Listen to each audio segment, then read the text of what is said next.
Hello, everyone. On one of the last days of our Common Baltic Course, today Zero Waste Latvia is joining to this course with an audit of waste in our landscapes, waste in our nature, and specifically on the Baltic Sea shores.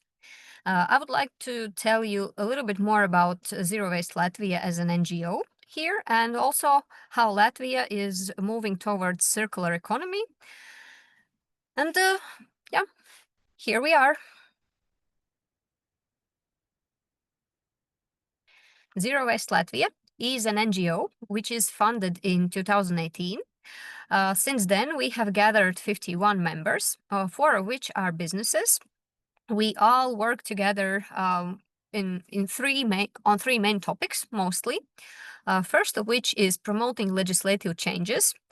And that's both on national level, on a regional level, and then surely also in district level. So we are joining all of the discussions when it comes to any kind of waste-related regulations and legislation. So this is a systemic approach of our organization. The second topic we work on throughoutly is education and public awareness raising and public information regards to waste topics. We also work with different target groups, starting from children, also to elderly people, and our educational materials and educational activities cover all generations.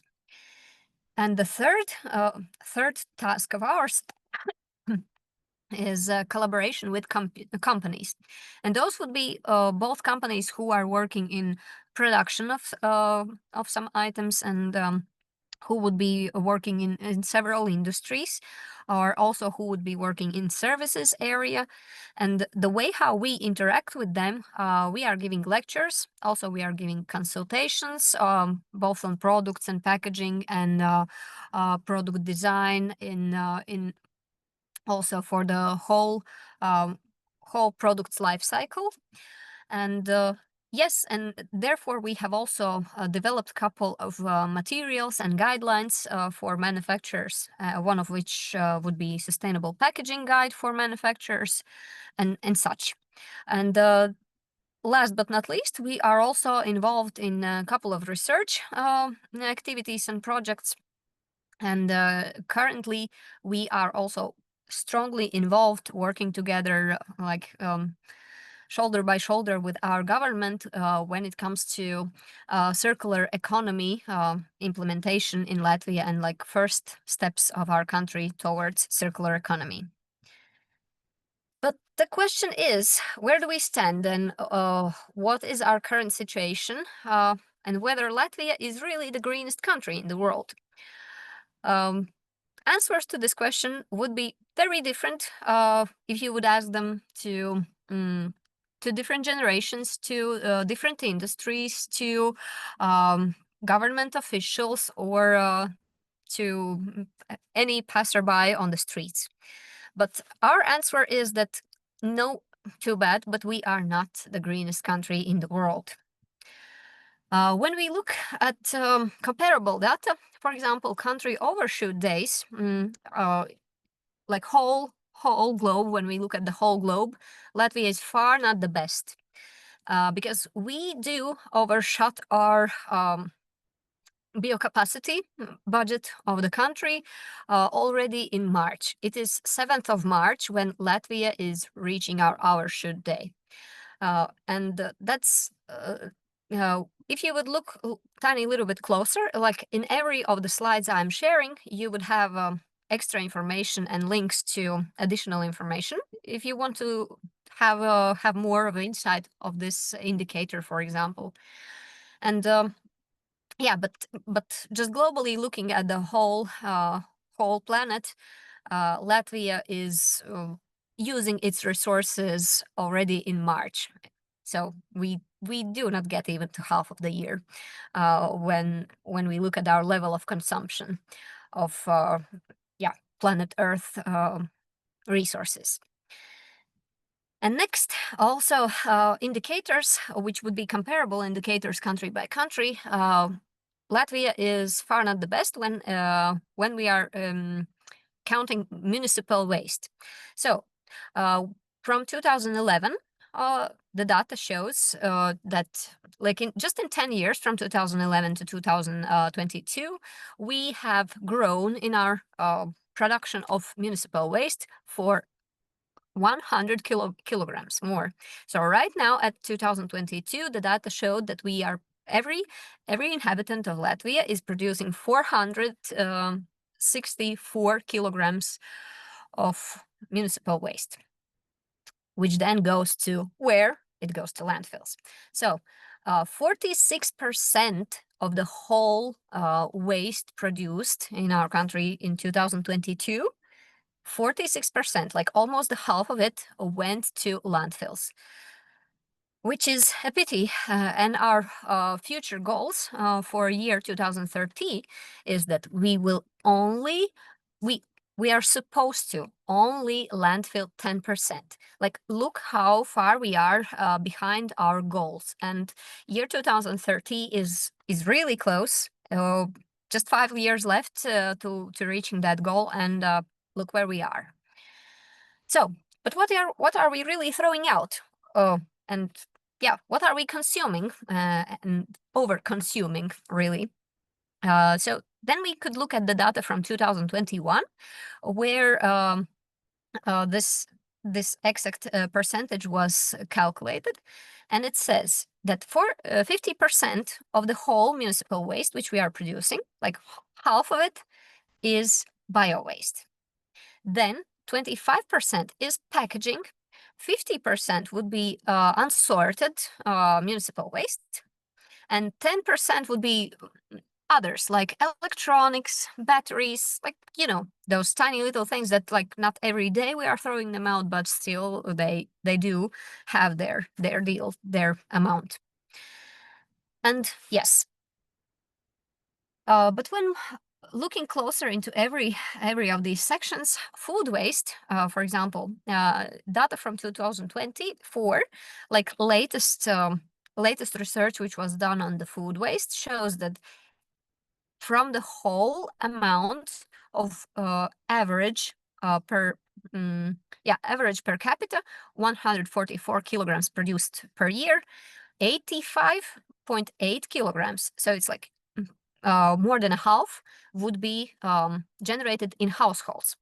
And then further, only 12.5 kilograms would be in primary production of the food.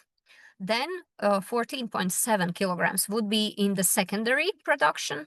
And the next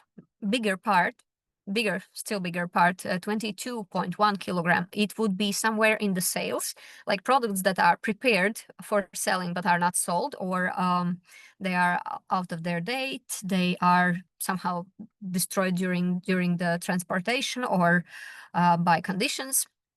And still a big amount, 22.1 kilogram. And the smallest, actually really the smallest part out of these all, 9 kilograms, would be from our sector of food and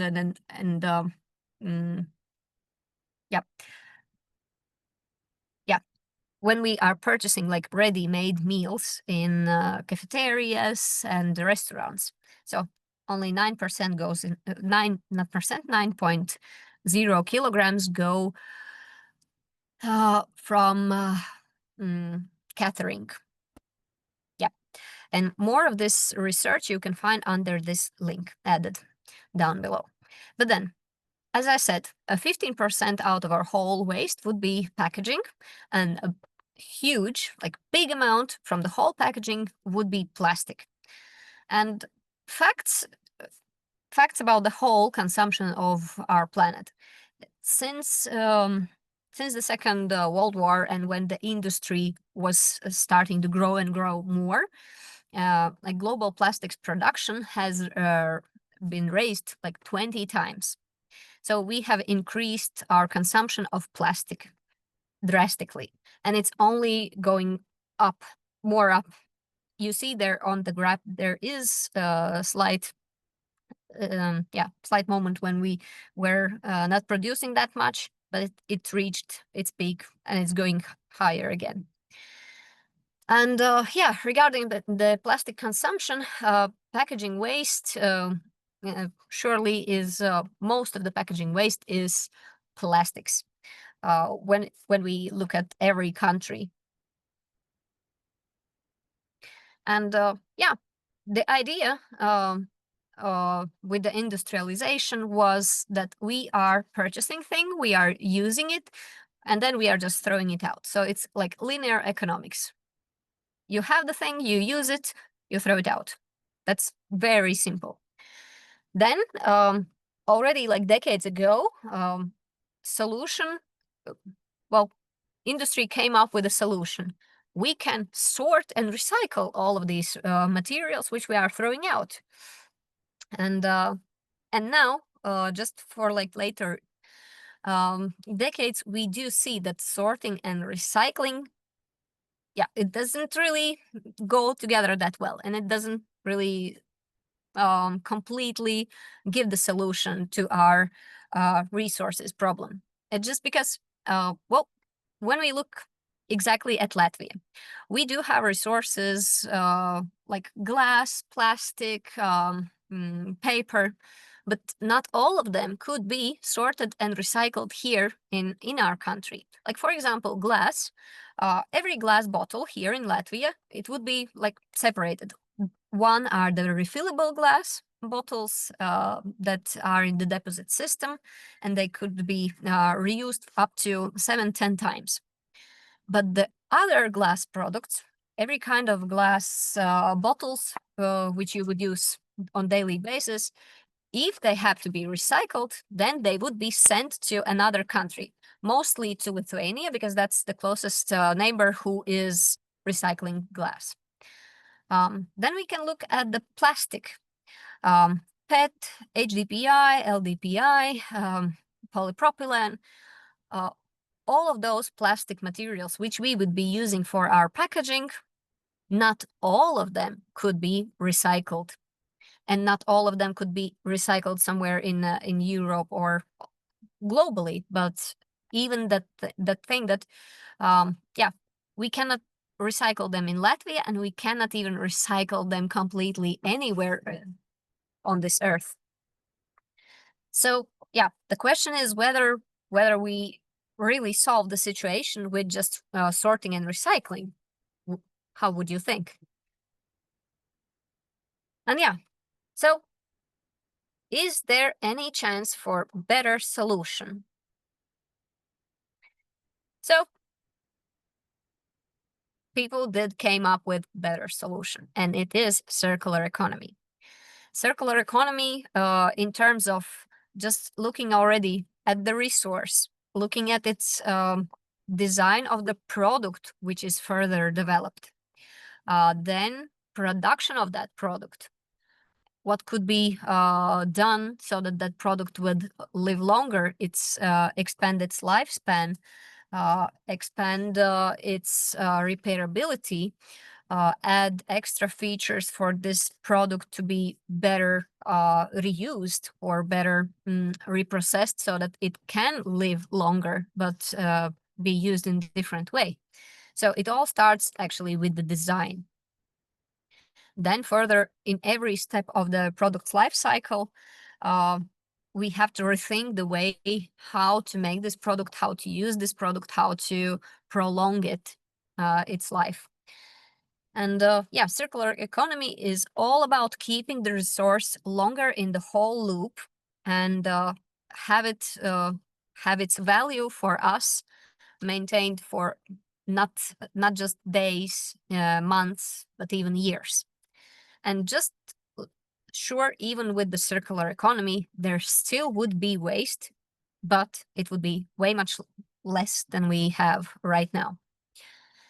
And also because of that, and because of this moving towards circular economy, Latvia as a country has decided to join forces of different organizations, research institutions, educational institutions, manufacturers, public bodies, and yeah, and also waste managers, to join forces of 23 organizations around the whole country to introduce targeted measures together to reduce waste generation, and also doing that by promoting reuse of resources, improving waste flow control, reducing negative environmental impacts, and surely also the carbon footprint of the economy.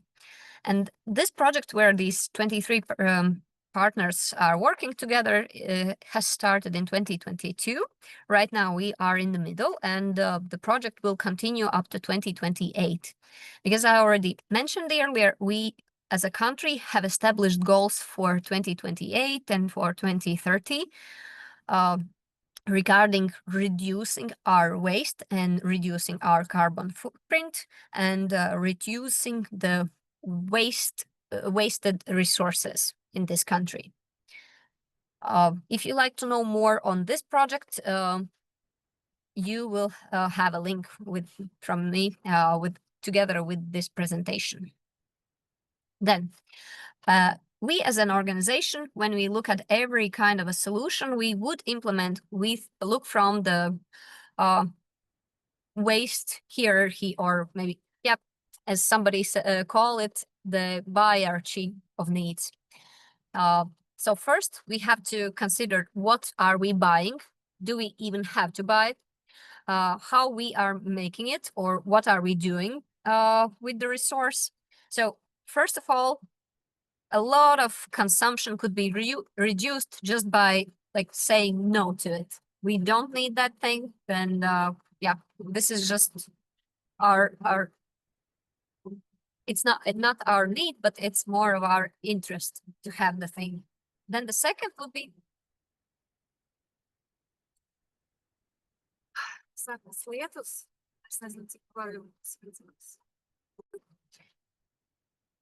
so the second level, we can reduce our consumption. We can choose products that have less of environmental impact. We can reduce the amount of purchased things. Like, just even when you go to the grocery shop to buy 1 liter of milk, you know that you are not drinking whole of it. You are throwing out mostly half of it every week. So maybe you just have to limit and buy half a liter, not full liter. So yeah, just simple choices.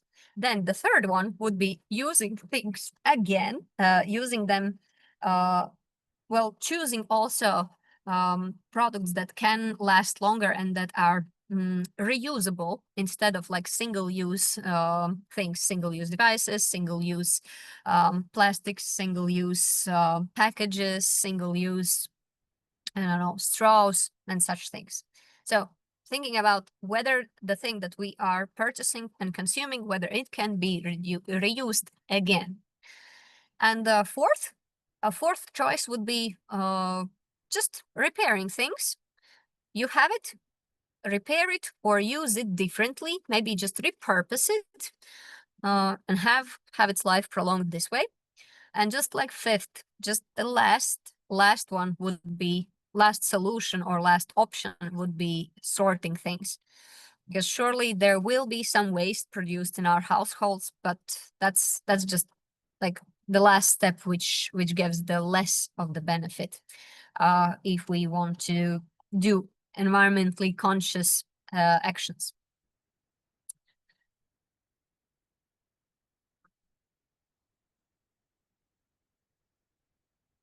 And now, what do you think?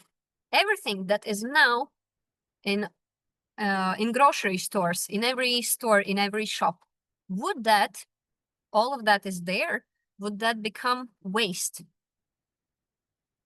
And when it will become waste? that's my final question to you. Whether we are making choices or maybe choices are choosing us. Maybe an advertisement is selling us the idea that we need it, and at the end, that product is not really beneficial for us. And also during the audit in Seashore, we will see a couple of products more often, and others we probably won't see there at all. And the main goal with this audit is to see who is producing the waste, which ends up in our seashore, ends up in our beaches, and then surely gets inside the sea and yeah, pollutes our nature. So let's see. Curious to know the results.